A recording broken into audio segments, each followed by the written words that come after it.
হরে কৃষ্ণ ভক্তবৃন্দগণ, চৈত্র মাসের শুক্লপক্ষের একাদশী ব্রতের নাম কি, কবে পালিত হবে এই একাদশী ব্রত এবং শুক্লপক্ষের এই একাদশী ব্রতের মহিমা কি, এই ব্রত পালন করলে কি ফল লাভ হবে, কেন পালন করবেন এই একাদশী ব্রত, সেই সকল বিষয়গুলি আজকে আমরা আলোচনা করব। তো অবশ্যই কিন্তু ভিডিওটি আপনারা সম্পূর্ণ দেখতে থাকুন।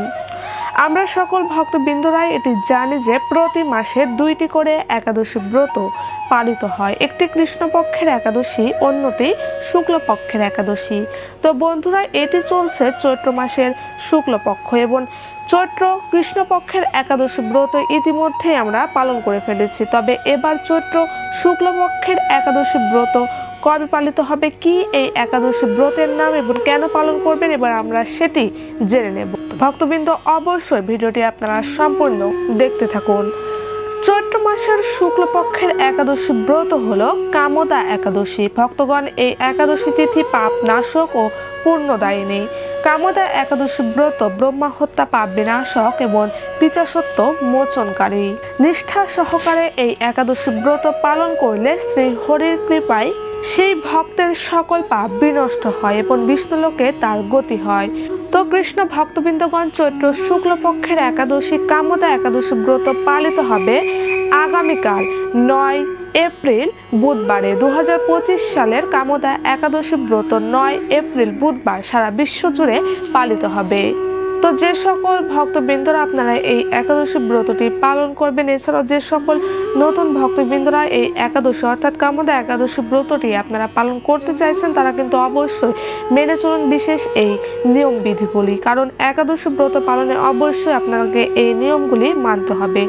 প্রথমে যেটি আপনাদের সকলকে একাদশী ব্রত পালনের ক্ষেত্রে মানতে হবে সেটি হলো, যারা আমিষ আহার করেন অর্থাৎ যারা আমিষ খাবার গ্রহণ করেন, তারা অবশ্যই একাদশীর আগের দিন অর্থাৎ দশমী, একাদশী এবং দ্বাদশী এই 3 দিন সমস্ত আমিষ খাবার ত্যাগ করে শুদ্ধ নিরামিষ খাবার গ্রহণ করবেন এবং দশমীতে অর্থাৎ একাদশীর আগের দিন ভগবান শ্রীকৃষ্ণের চরণে ফুল নিবেদন করে একাদশীর জন্য সংকল্প করবেন এবং ভগবানের কাছে প্রার্থনা নিবেদন করবেন, হে ভগবান, আমাকে কৃপা করুন যাতে আগামীকাল বুধবার কামদা একাদশী যেন নিষ্ঠার সাথে পালন করতে পারে। এইভাবে খুব সুন্দরভাবে আপনারা প্রার্থনা নিবেদন করবেন ভগবানের কাছে।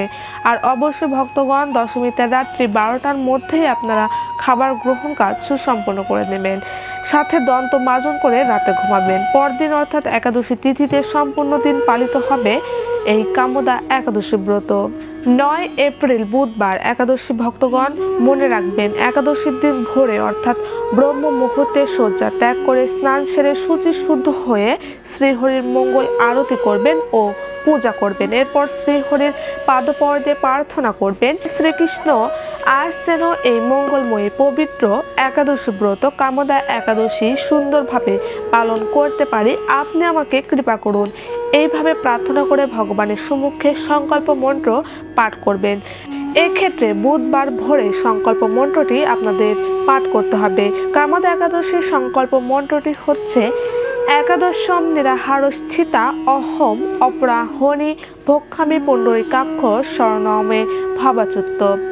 এই বিশেষ মন্ত্রটি পাঠ করে একাদশী ব্রতের সংকল্প নেবেন এবং বুধবার সম্পূর্ণ দিন ভক্তির সঙ্গে পালন করবেন এই কামদা একাদশী ব্রত।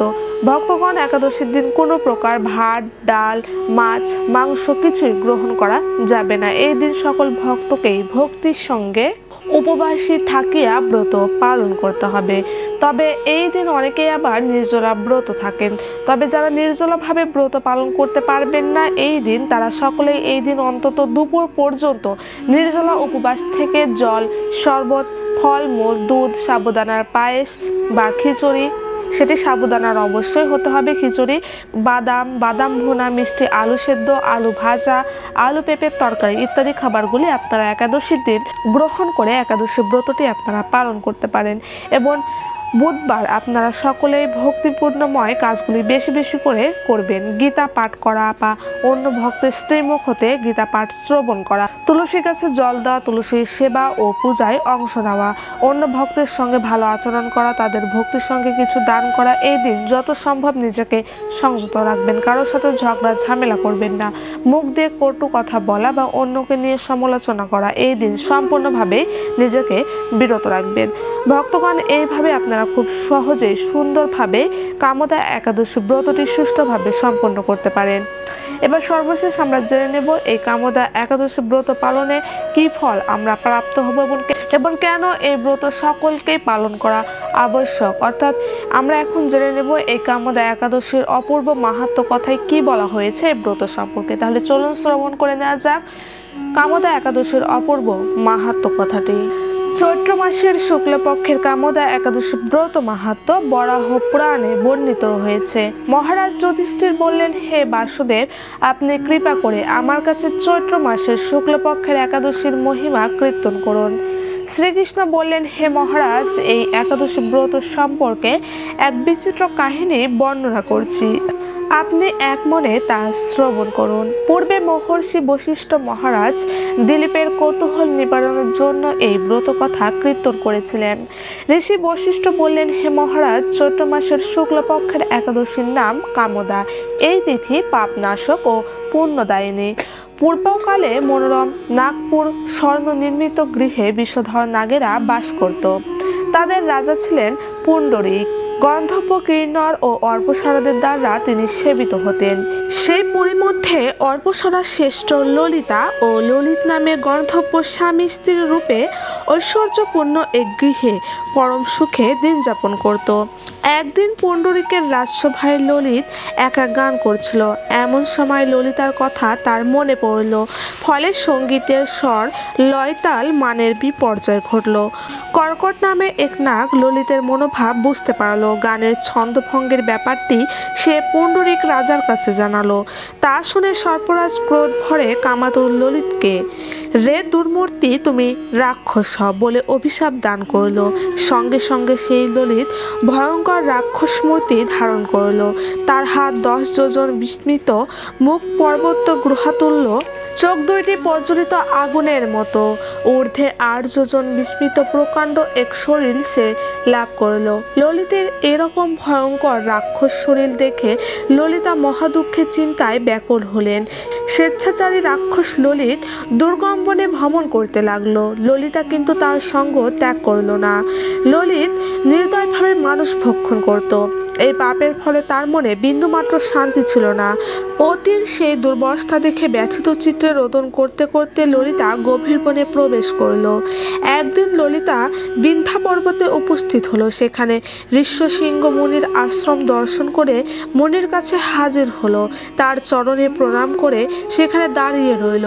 মুনিবর জিজ্ঞাসা করলেন, হে সুন্দরী, তুমি কে, কার কন্যা, কি কারণেই বা এই গভীর বনে এসেছ, তা সত্য করে বলো।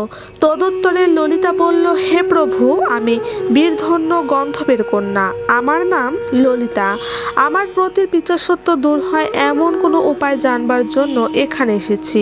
তখন ঋষি বললেন, চৈত্র মাসের শুক্লপক্ষের কামদা নামে যে একাদশী আছে, তুমি সেই ব্রত যথাবিধি পালন করো। এই ব্রতের পুণ্যফল তোমার স্বামীকে অর্পণ করলে তৎক্ষণাৎ তার সমস্ত পাপ বিনষ্ট হবে। বশিষ্ঠ ঋষি বললেন, হে মহারাজ দিলীপ, মুনির কথা শুনে ললিত আনন্দ সহকারে কামদা একাদশী পালন করল। তারপর ব্রাহ্মণ ও বসুদেবের সামনে প্রতির উদ্ধারের জন্য আমি যে কামদা একাদশীর ব্রত পালন করেছি তার সমস্ত ফল আমার প্রতির উদ্দেশ্যে অর্পণ করলাম। এই পুণ্যের প্রভাবে তার পিচাসত্ব দূর হোক। এই কথা উচ্চারণের মাত্রই ললিত শাপ মুক্ত হয়ে দিব্য দেহ প্রাপ্ত হলো। পুনরায় গন্ধর্ব দেহ লাভ করে ললিতার সাথে সে মিলিত হলো। তারা বিমানে করে গন্তব্যলোক গমন করল। হে মহারাজ দিলীপ, এই ব্রত যত্ন সহকারে সকলেরই পালন করা কর্তব্য। এই ব্রত ব্রহ্মা হত্যা, পাপ বিনাশক এবং বিচার সত্য মোচনকারী। এই ব্রত কথা শ্রদ্ধাপূর্বক পাঠ ও শ্রবণে বাজপেয় যজ্ঞের ফল অচিরে লাভ করা সম্ভব। তো কৃষ্ণ ভক্তবৃন্দগণ, আপনারা এটি জানতে অবশ্যই সক্ষম হলেন যে 2025 সালে কামদা একাদশী ব্রত কবে পালিত হবে, এবং আমরা এটিও শ্রবণ করে নিলাম যে এই কামদা একাদশীর অপূর্ব মাহাত্ম্য কথায় এই ব্রত সম্পর্কে কি বলা হয়েছে। তো কৃষ্ণ ভক্তবৃন্দগণ, আপনারা আগামীকাল সকলেই কিন্তু পালন করবেন 2025 সালের এই কামদা একাদশী ব্রত। সকলে ভালো থাকবেন, সুস্থ থাকবেন। জয় শ্রীকৃষ্ণ, জয় রাধা মাধব, জয় গোবিন্দ।